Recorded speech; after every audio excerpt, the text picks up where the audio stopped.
Hello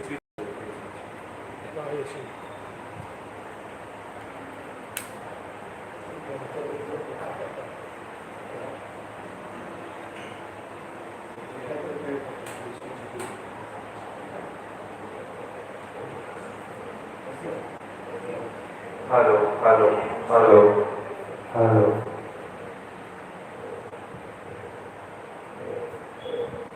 कस्तूरी तिलकं ललाट पटले वक्षस्थले कौस्तुभं नासाग्रे वरमौक्तिकं करतले वेणुमूर्धरे कंकणम् सर्वांगे हरिचन्दनं सुललितं कंठे च मूकावलिम्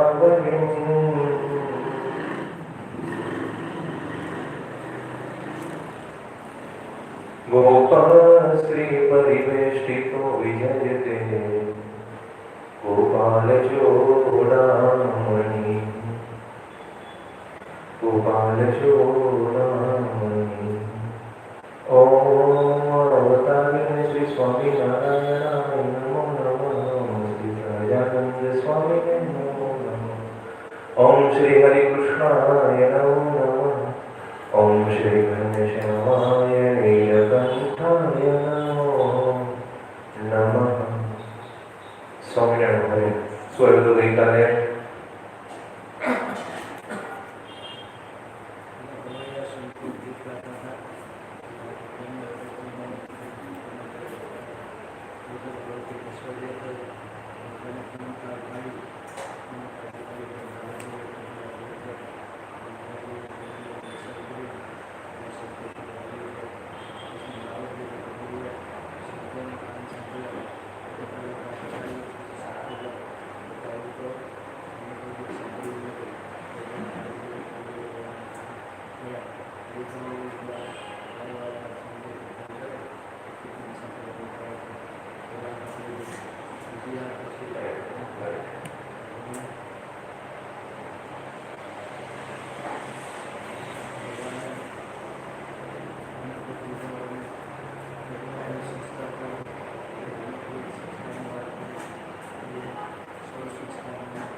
ભક્તવત્સલ શ્રી હરિએ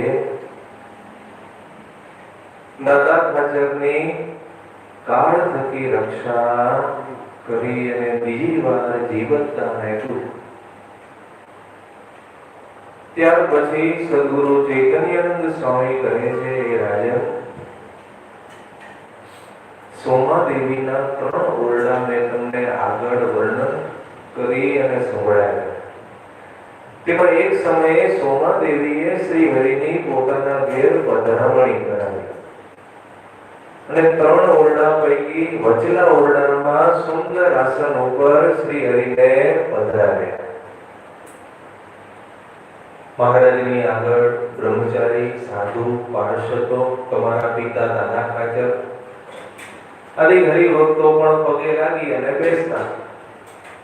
સોમાદેવીએ 16 ઉપચારથી પૂજા કરાવી ચંદન આભૂષણ વસ્ત્ર આદિ અનેક ઉપચારોથી ધર્મવંશી વિપ્રોની પૂજા પણ દાદા ખાચર પાસે કરાવી. સોમાદેવી કોણ થતા? હે?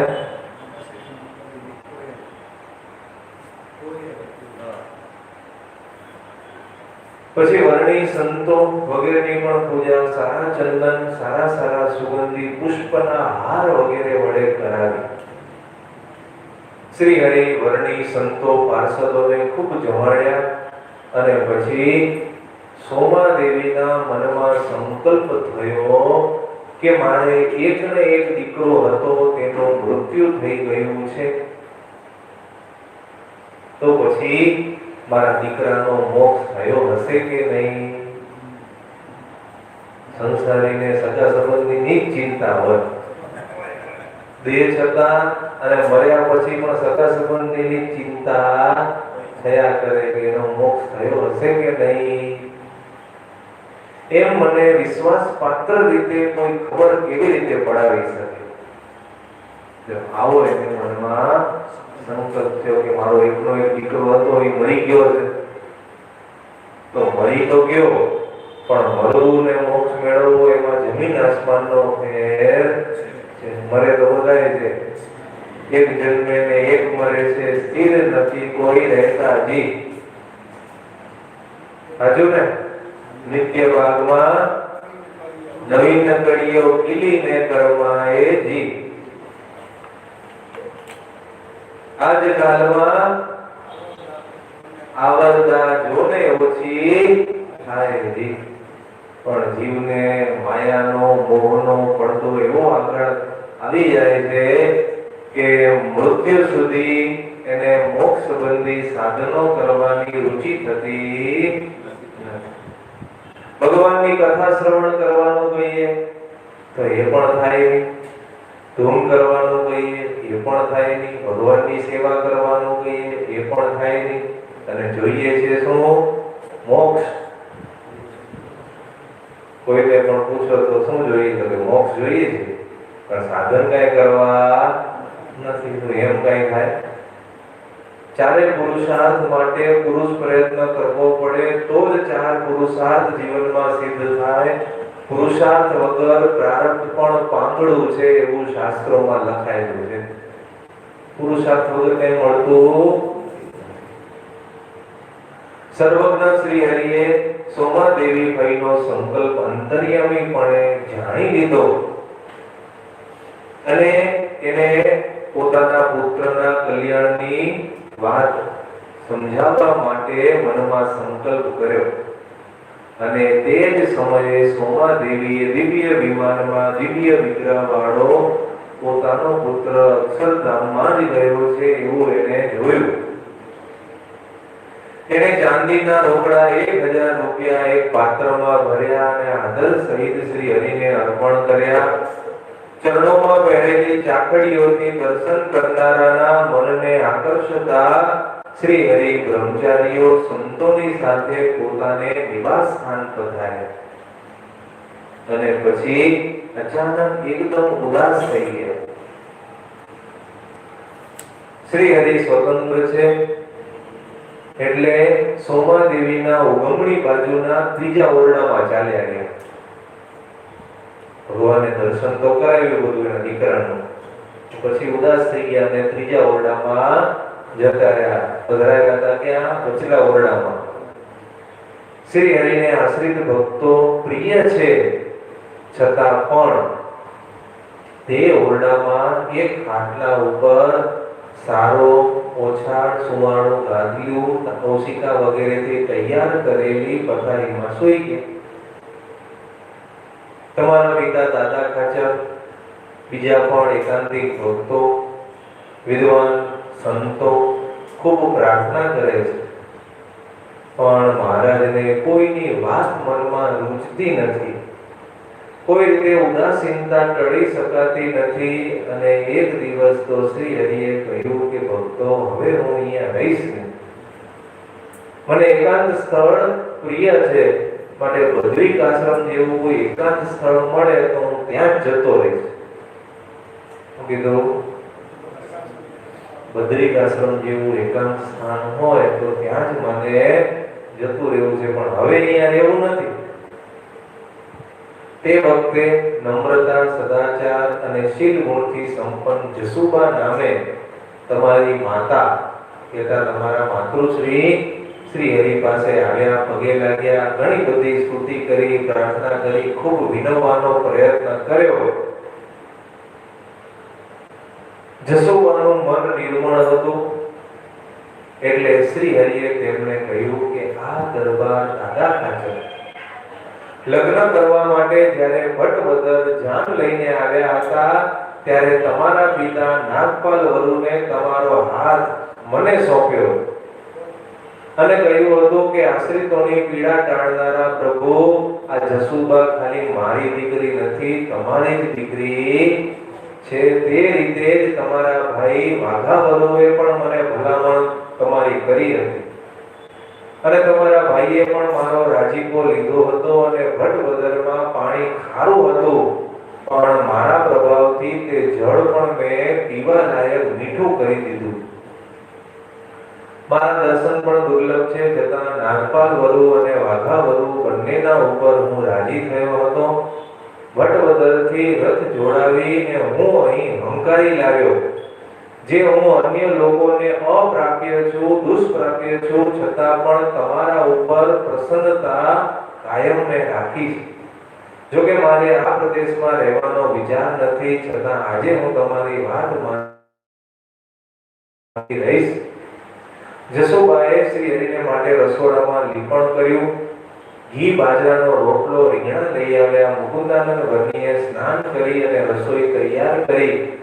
બાજરાના રોટલા, રીંગણાનું શાક વગેરેનો થાળ શ્રી હરિને ધરાવ્યો અને પછી મહારાજ ઘી ચોપડેલો બાજરાનો રોટલો અને રીંગણાનું શાક, કાચરી વગેરે જમ્યા. તે વખતે જસુબાને મનમાં સંકલ્પ થયો કે મહારાજ સાથે દહીં જમે તો મને બહુ આનંદ થાય. શ્રી હરિએ જસુબાનો સંકલ્પ જાણી લીધો. મુકુંદ વર્ણીને કહ્યું કે અમારી દીકરી જસુબા મનમાં સંકલ્પ કરે છે કે સુંદર, ઘાટું, તાજું, સાકર જેવું દહીં મહારાજ જમે તો સારું, એવો એમને સંકલ્પ થાય છે. તેથી તમે દહીં પણ લઈ આવો, હું આજે દહીં પણ જમીશ. તરત જ મુકુંદ વર્ણી દહીં લઈ આવ્યા.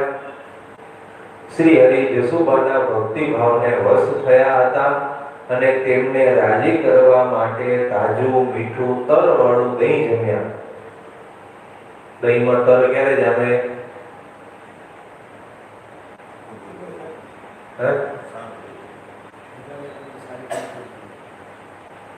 દૂધમાંથી તર કાઢી ન હોય તો દહીં તરવાળું થાય. દૂધમાંથી મલાઈના લોભે તર કાઢી લીધી હોય પછી દહીં જમાવે તો એ દહીંમાં કઈ તર થાય નહીં. આપણે ભગવાનને થાળમાં ધરાવીએ અને એમ માનીએ ભગવાન આપણું દહીં જમશે તો ભગવાન જમે નહીં, કારણ કે આપણે લોભને વશ થઈ માખણ, ઘીના લોભથી દૂધમાંથી તર કાઢી પછી જમાવીએ દહીં ભગવાન માટે અને એ દહીં ભગવાનને આપીએ તો ભગવાન પછી જમે. પણ શ્રી હરિ મીઠું તરવાળું દહીં જસુબાની ભક્તિ ભાવને વશ થઈ અને જમ્યા. જમી રહ્યા પછી વર્ણીએ જળ આપ્યું. તેનાથી હાથ પગ ધોયા અને વર્ણીએ મુખવાસ આપ્યો. તે પણ સારી રીતે જમ્યા. પછી પોતાની પ્રસાદી રૂપ રસોઈથી ભરેલો થાળ જસુબાને અપાવડાવ્યો. ભક્તો ઉપર અતિ સ્નેહ રાખનારા શ્રી હરિએ જસુબાને યોગીઓએ વંદન કરવા યોગ્ય દિવ્ય આશીર્વાદ પાઠવી દીધા. શ્રી હરિની ઉદાસીનતા તત્કાળ ટળી ગઈ અને સર્વ શ્વેત વસ્ત્ર પરિધાન કરી ઓરડા બહાર ઓટલા ઉપર ઓસરીમાં આસન ઉપર બિરાજમાન થયા. અને પછી તો વાયુ વેગે દરબારગઢમાં સમાચાર પ્રસરી ગયા કે મહારાજે ઉદાસીનતા છોડી દીધી છે. તત્કાળ તમામ સંતો, બ્રહ્મચારીઓ, પાર્ષદો, હરિભક્તો ત્યાં આવી ગયા. બધા રાજી થઈ ગયા અને દર્શન કરવામાં પણ બધાને ઉત્સાહ હતો. અને તેમની આગળ એક મોટી સભા ભરાઈ અને બેઠી. પ્રશ્ન એ થાય કે શ્રી હરિ જસુબાના ભક્તિ ભાવને વશ શા માટે હતા?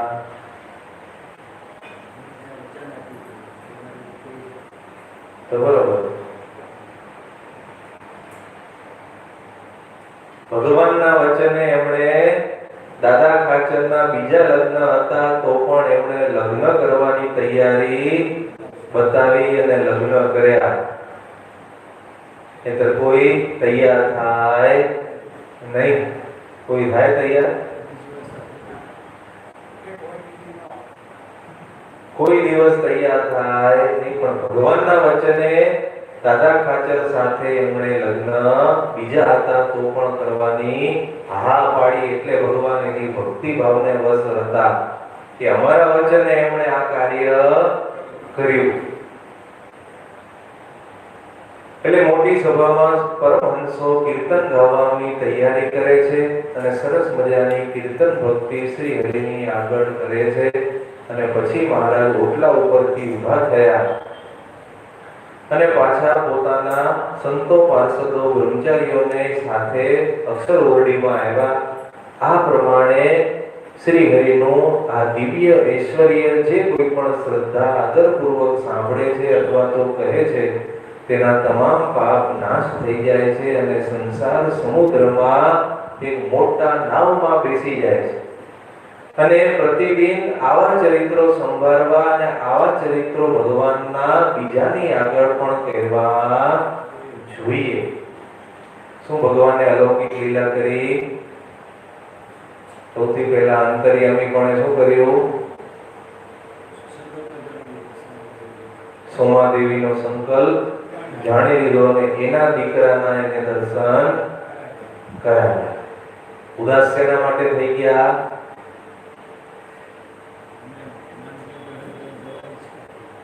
નહીં, ઉદાસ શેના માટે થઈ ગયા?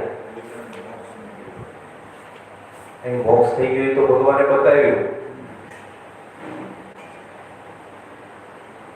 પણ ભગવાને મનુષ્ય લીલા કરી પોતાના સંતો ભક્તોની પરીક્ષા લેવા માટે ભગવાને ઉદાસીનતા દેખાડી અને કહ્યું કે મારે હવે ગઢપુરમાં રહેવું નથી. પણ જસુબાની ભક્તિ ભાવથી ભગવાન રાજી થયા અને એમને કહ્યું કે અમે ગઢપુર છોડીને હવે ક્યાંય જશું નહીં. કારણ કે અમે તમારા પિતાને અને ભાઈને વચન આપ્યું છે કે જસુબાને તમારે દીકરી જ માનવાની છે. એટલે તમારા ભક્તિ ભાવથી હવે હું ક્યાંય ગઢપુર છોડીને જઈશ. તો આવી રીતે ખાલી દાદા ખાચરની ભક્તિને ભગવાન આધીન નહોતા થયા, પણ જસુબાની પણ ભક્તિ એવી જ હતી. એટલે ભગવાન ત્યાં જ દાદાના દરબાર ગઢમાં જ રહેતા. ત્યાર પછી ચૈતન્યાનંદ સ્વામી કહે છે કે સોમાદેવી ભાઈના શ્રેષ્ઠ ઓરડાની આગળના ભાગમાં એક ઘોડાઓને રહેવા માટેની ઘોડશાળ હતી. તેમાં શ્રી હરિ ઘોડાઓને જોવા માટે કાયમ પધારતા. ત્યાં પણ શ્રી હરિએ એક અદ્ભુત દિવ્ય ઐશ્વર્ય દેખાડ્યું હતું અને ગંગારામ મલ વગેરે અન્ય ભક્તોને પણ ઐશ્વર્ય બતાવ્યું હતું. તમારા ભાઈ બાબા ખાચરના દરવાજા અને ઘર વચ્ચે એક સારી સદાવ્રત આપવાની ઓરડી હતી. ત્યાં પણ શ્રી હરિએ દિવ્ય ઐશ્વર્ય બતાવ્યું હતું. એટલું જ નહીં, પૂનમિયા કુવાની પાસે પણ ઐશ્વર્ય બતાવ્યું હતું. આ પ્રમાણે એક સાથે 3-4 પ્રસંગોની વાત થઈ એટલે તરત જ અમરા ખાચર રાજી થયા. ચૈતન્યાનંદ સ્વામીને કહે છે કે ગુરુદેવ, તો પછી મને ભગવાનના આવા ઐશ્વર્ય પ્રતાપ દર્શાવતા ચરિત્રો વિસ્તારથી શ્રવણ કરાવો. ચૈતન્યાનંદ સ્વામી કહે છે, એક વખત મહારાજ આ ઘોડશાળમાં માણકી ઘોડી પેટ તોડના રોગથી પીડાતી હતી. માણકી ઘોડીને પણ એ ઘોડશાળમાં જ રાખતા. પેટ તોડનો રોગ એ ઘોડાઓને એવો રોગ થતો હશે. આપણે પશુ ચિકિત્સક નથી, આપણને ખબર પડે નહીં, પણ જે એના ડોક્ટર હોય, શું કહેવાય એને?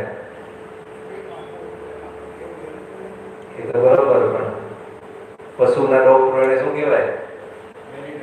હા, મેટર્નિટી. હા, હે? હા,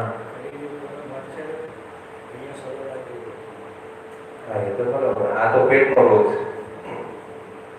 રોગના અસહ્ય દુઃખથી વ્યાકુળ માણકી ઘોડી જમીન ઉપર અચાનક ઢળી પડી, મૂર્છિત થઈ ગઈ અને લોકોને એવું લાગ્યું કે આનો મૃત્યુ હવે થોડી વારમાં જ છે. એટલે ઘોડાઓની સાર સંભાળ માટે મૂળજી ભક્તને સેવા સોંપવામાં આવેલી સાચવવાની. એટલે મૂળજી ભક્ત તરત જ મહારાજ પાસે આવ્યા અને કહ્યું કે મહારાજ, આપની માણકી ઘોડી તો ટૂંક સમયમાં મરી જાય એવું લાગે છે અને પેટ તોડનો અસહ્ય રોગ લાગુ પડ્યો છે. તરત જ મહારાજ સંતો પાર્ષદોની સાથે ઘોડશાળમાં ઘોડી પાસે આવ્યા અને મહારાજે જોયું તો ઘોડી તો રોગને પરવશ થઈ અને જમીન ઉપર બેભાન અવસ્થામાં પડી હતી.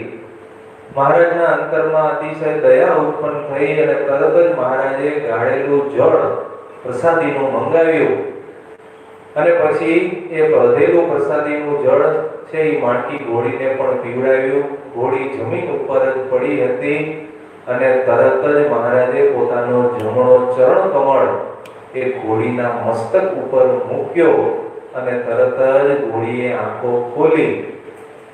શું કર્યું? ઘોડીએ આંખો, શ્રી હરિના દિવ્ય ચરણ સ્પર્શથી ઘોડીનો દેહ તત્કાળ પવિત્ર થઈ ગયો અને એના પ્રારબ્ધમાં મૃત્યુ આવી ગયું હતું, કર્મ સમાપ્ત થઈ ગયું હતું, પંચભૂતનું શરીર પડી ગયું હતું. છતાં પણ ભગવાને એને દિવ્ય ગતિ આપી દીધી. ઘોડીને સુંદર ચતુર્ભુજ દિવ્ય દેહ પ્રાપ્ત થયો. કેટલાકને તો ઘોડી સાક્ષાત ગરુડજીના રૂપમાં જ દેખાણી. કેટલાને આ દર્શન થયા, બધાને ખબર પડી ગઈ કે આ મુક્ત જ છે, ગરુડજી જ. તેજોમય મુક્ત સ્વરૂપના દેહમાં દિવ્ય વિમાનમાં બેસી અક્ષરધામમાં જતી હોય એવું ભક્તોએ જોયું. સમાધિમાં બધાને દેખાણું કે આ ગરુડજી છે ને એ હવે ધામમાં જાય. માણકી ઘોડીનો દેહ છૂટી ગયો હતો અને ત્યાર પછી એક સમયે શ્રી હરિના ભક્ત ગંગારામ મલ ભુજથી ગઢપુર આવ્યા. તે વખતે એક બાજુ ઘોડશાળ અને બે બાજુ સોમાદેવીના 6 ઓરડા.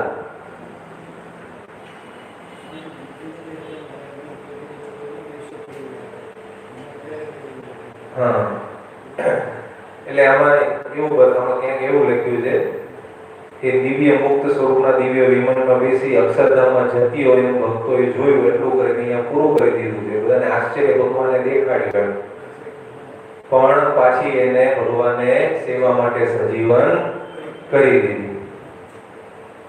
પણ ભગવાને બધાને નિશ્ચય કરાવવા માટે કે આ દિવ્ય ગરુડજીનો અવતાર છે એટલે ભગવાને આવું ઐશ્વર્ય દેખાડ્યું. એટલે એક બાજુ ઘોડશાળ અને બીજી બાજુ સોમાદેવીના 6 ઓરડાઓ હતા અને એની વચ્ચે એક સુંદર ચોક હતો. શ્રી હરિ કાયમ ત્યાં સભા ભરી અને બેસતા, સુવર્ણ ગાદી તકિયા બિછાવતા અને એ સમયે સભામાં ગંગારામ મલ ભુજથી આવી મહારાજને પગે લાગી અને બેઠા. એ સમયે ગંગારામ મલના અંતરમાં અહંકારનો સંકલ્પ થયો. શું સંકલ્પ થાય? જેની જે કુશળતા હોય એનો અહંકાર આવે. મારા જેવી મલ કુસ્તી કે મારા સાથે મલ યુદ્ધમાં જીતી શકે એવું કોઈ છે. કારણ કે લગભગ બધી જ પ્રકારની મલ ક્રીડામાં હું કુશળ છું, માટે શૂરવીર ક્ષત્રિયોને પણ હું એકલો યુદ્ધમાં જીતી શકું એમ છું. એટલે આવી રીતે એમને અહંકારનો સંકલ્પ થયો અને મહારાજ તો સભામાં બેઠા બેઠા મંદ મંદ હસ્યા કરે. સૌના અંતર્યામી શ્રી હરિ પણ એ ગંગારામ મલનો સંકલ્પ કહ્યા વગર જ જાણી ગયા કે આને અંતરમાં અહંકારના બીજ ઉદય થયા. તરત જ મહારાજ આખી સભા સાંભળે એમ ગંગારામ મલને બોલાવ્યા અને કહ્યું કે સર્વ યોદ્ધાઓને તમે જીતી શકો એમ છો, તમને કોઈ જીતી શકે એમ નથી. તમે એમ વિચાર કરો છો હું જ ધીર છું, હું જ વીર છું, હું જ દુર્ધર્ષ છું. તમારા મનમાં આવો ગર્વ છે? સર્વ પ્રાણીઓનો સાક્ષી હું છું, માટે મને તમારા ગર્વની પહેલેથી જ ખબર છે. માટે તમને આવો ગર્વ હોય તો એક કામ કરો, મારી સાથે યુદ્ધ કરો. શું કીધું? તમને યુદ્ધમાં આટલો બધો ગર્વ હોય તો મારી સાથે યુદ્ધ કરો. ત્યારે ગંગારામ મલ કહે છે કે મહારાજ, આપ તો મારા ઈષ્ટદેવ છો, અવતારોના કારણ છો, કાળ માયા વગેરે આપની શક્તિ છે, આપને વશ વર્તે છે, માટે હું આપની સાથે યુદ્ધ કેમ કરું? આપ મારા પૂજનીય છો, માટે આપની સાથે હું યુદ્ધ ન કરું. પણ આપની આજ્ઞા હોય તો આમાંથી કોઈ સુરવીર રાજપુરુષ હોય, કોઈ કાઠી હોય, એની સાથે હું યુદ્ધ કરવા માટે તૈયાર છું. એટલે મહારાજે મનુષ્ય લીલા કરી. 16 વર્ષની ઉંમરનો એક છોકરો હતો, બહેચર ચાવડા કરીને. કેટલા વર્ષનો? 16 વર્ષનો. એ પાર્ષદ જ હતો. એટલે એને મહારાજે ઉભો કર્યો સભામાં. કોને? 16 વર્ષના છોકરાને. અને કહ્યું કે તારે ગંગારામ મલની સાથે યુદ્ધ કરવાનું છે. મલ યુદ્ધ. બહેચર ચાવડાને આવી આજ્ઞા થઈ. એટલે તરત જ એમને થયું કે મહારાજનો રાજીપો મેળવવો હશે તો આ શ્રેષ્ઠ તક છે. તરત જ એને હા પાડી દીધી. હાર જીતનો કઈ વિચાર કર્યો નહીં. ભગવાનને રાજી કરવા માટે 16 વર્ષના છોકરાએ હા પાડી દીધી. અને ગંગારામ મલની સાથે મલ યુદ્ધ શરૂ થયું. બંને મદોન્મદ હાથીની જેમ ખૂબ બળ સાથે યુદ્ધ કરવા લાગ્યા. બંને શૂરવીરોનો એકનો પણ પગ પાછો પડતો નથી. શ્રી હરિ આ યુદ્ધ જોઈ અને હસવા લાગ્યા. એકબીજાના પગની આંટી વાળે, દબાવે, પકડે, ખેંચતાણ કરે, પણ કોઈ કોઈને હરાવી શકતા નથી. વારંવાર એકબીજાને ઉઠાવે, ખેંચે, ચલાવે, બેસાડે. આવી રીતે લડતા લડતા ઘણો બધો સમય વ્યતીત થઈ ગયો. અને એકવાર બહેચર ચાવડાએ ગંગારામ મલના પગ પકડી અને જમીન ઉપર એવા પછાડ્યા કે એ મૂર્છિત થઈ ગયું. આવી રીતે ગર્વગંજન શ્રી હરિએ બહેચર ચાવડાની વીરતાનું દર્શન ગંગારામ મલ અને તમામ સભાસદોને દેખાડ્યું. અને શ્રી હરિ તો સભામાં હસવા લાગ્યા. અને સભામાં બેઠેલા ભક્તો પણ ગંગારામ મલ ઉપર હસવા લાગ્યા કે આજે આનો અહંકાર છે એ તૂટી ગયો. નહીતર આનો અહંકાર કોઈ રીતે તૂટે એવો હતો નહીં. ગંગારામ મલ કોઈથી જીતા એવા હતા નહીં. મલ યુદ્ધમાં સૌથી કુશળ યોદ્ધા હતા, સ્વભાવે પણ ભીષણ હતા. પણ બહેચર ચાવડાની જીત તો મહારાજના પ્રતાપે જ થઈ છે. બાકી આ યુદ્ધમાં બહેચર ચાવડા જીતે એવી કોઈ સંભાવના હતી નહીં. ગંગારામ મલને મૂર્છા વળી, મુખ ઝાંખું થઈ ગયું, ઉતરી ગયું. જાહેર સભામાં અપમાન થયું. ઊભા થઈ ગયા, પણ અપમાનને પચાવતા આવડતું હતું. એટલે મહારાજ પાસે વિનમ્ર ભાવે ગયા, પ્રેમથી પગે લાગ્યા. અને શ્રી હરિ તો પ્રેમથી એમને અમૃત જેવા હિતકારી વચન કહી અને એમને આશ્વાસન આપતા કહે છે કે ગંગારામ મલ, આ તો મલ યુદ્ધ છે, એમાં તો હાર જીત થયા કરે. ક્યારેક કોઈક જીતે, ક્યારેક કોઈક હારે. માટે આમાં કઈ હર્ષશોક કરવાનો હોય નહીં. આવી રીતે મહારાજે ખૂબ ગંગારામ મલને આશ્વાસન આપ્યું, હિંમત આપી. શ્રી હરિ પોતાના આત્મીય ભક્તોનું રક્ષણ અને પોષણ કરે છે અને શરણે આવતા નિષ્કપટ ભક્તનો ઉદ્ધાર કરે છે. આ પ્રમાણે શ્રી હરિએ બંને મલોને, ગંગારામ મલ અને બહેચર ચાવડા બંનેને ખૂબ કિંમતી પારિતોષિક ઇનામો આપી અને રાજી કરી લીધા. સહજાનંદ સ્વામી મહારાજની જય. શ્રીપતિં શ્રીધરં સર્વદેવેશ્વરં ભક્તિધર્માત્મજં માધવં કેશવં દામોદરં ધારણં શ્રી સ્વામિનારાયણ નીલકંઠં ભજે. સહજાનંદ સ્વામી મહારાજ. હે ભલે આવી અનુપમ એકાદશી, હે ભલે હે મારે વાલે મુજ સામું જોયું હસી, હે મારે વાલે हे भले आवी अनुपम एकादशी हे भले आवी हे आज मारी आनंद गिरी वेलड़ी हे आज हे थई रसिया संगाथ रंग रे लड़ी रे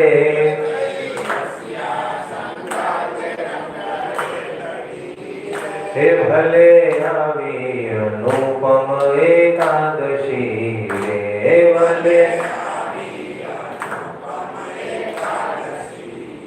हे लटकाड़ा कुंवर नंद लालनी हे लटकाड़ा हे चिकड़ा मां कोटी छे छबी चालनी रे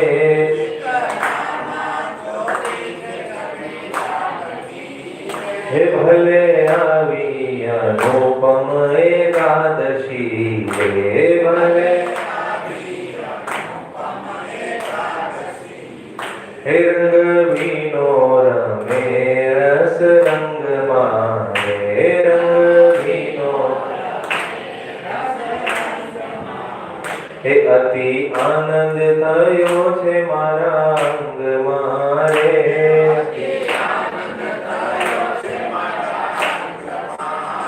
हे भले आवी अनुपम एकादशी हे भले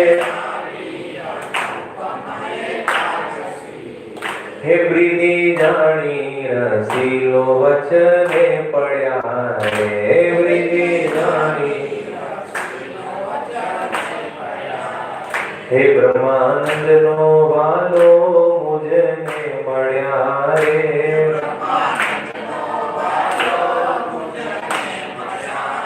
हे भले आवी अनुपम एकादशी हे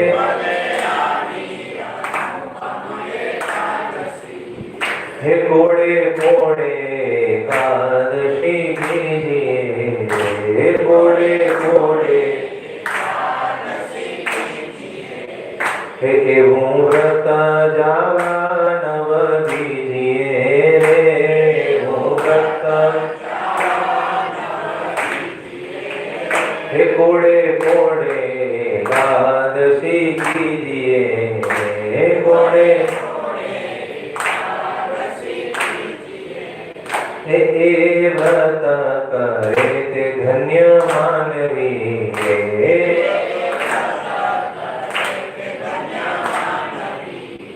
हे ते तो नायो कोटि कवार जानवी रे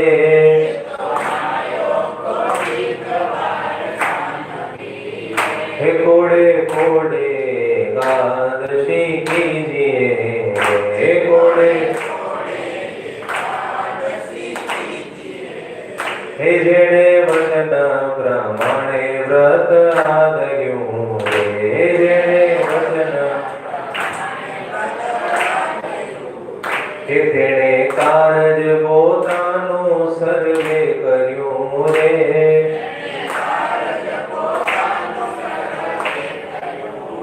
हे कोड़े कोड़े एकादशी कीजिए हे कोड़े हे एनो महिमा मुनिवर गाय छे एनो महिमा हे अविनाशी मळ्यानो उपाय छे अविनाशी हे कोड़े कोड़े एकादशी कीजिए हे कोड़े हे ब्रह्मानंद कहे महरी रयावसी हे ब्रह्मानंद कहे महरी हे कीधी उद्धव प्रमाणे एकादशी हे कीधी उद्धव हे कोड़े कोड़े एकादशी कीजिए हे कोड़े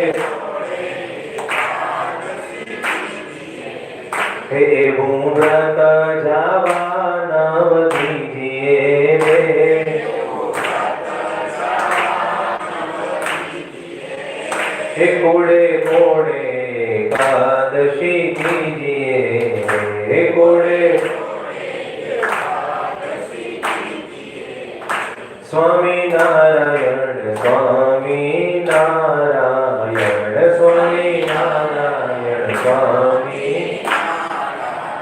हे स्वामी नारायण स्वामी नारायण स्वामी,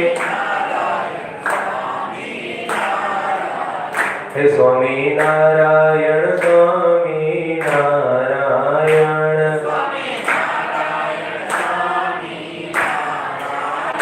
स्वामी नारायण स्वामी नारायण,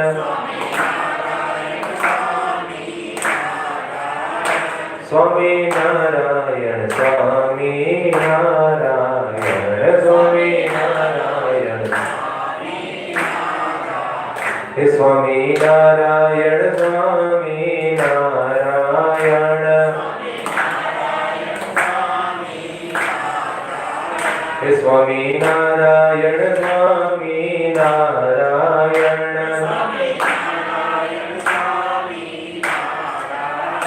स्वामी नारायण स्वामी नारायण, स्वामी